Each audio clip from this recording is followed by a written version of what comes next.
Alright guys, so here's my little update for today, my July update I guess. Sent away for these a while ago. I would say in either February or March. I sent these out to Function Design. I'll link them in the description to get these redone. So I had them recoated in Subaru Spanish Gold. Just a 4.2 setup here.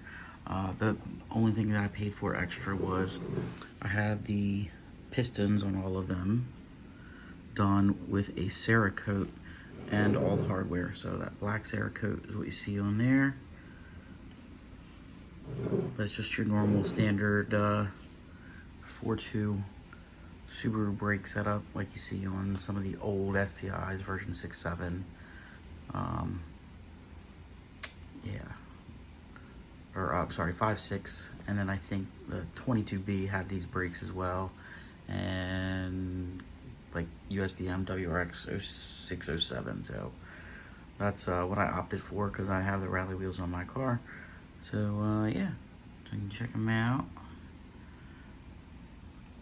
I had the slide bolts also done in Cerakote. They're away in these boxes over here.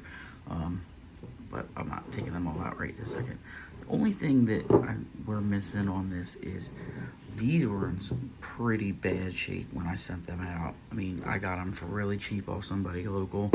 One of the brakes, and I don't remember which one it is. There it is missing the retaining ring for one of the piston boots here. I don't know if you guys can see that or not. So he said they forgot to send one, and I would just need to clip that in, which is not a big deal. They're pretty easy to do. And then the unfortunately he couldn't salvage the slide pins that go into the rear calipers because they were seized in there pretty good. I mean, if you buy a brand new set of these, they're going to be heavier than mine because I'm missing a little bit of material,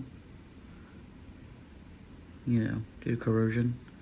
These are pretty old, but yeah, now they look brand new. Should be all good. Mine are a little bit lighter weight. We'll just go with that weight reduction. But yeah, they're intact. You know, I'm not really worried about anything structurally. They're pretty solid, so we'll be good to go. And stay tuned. I'll post another video once we start to collect things for install.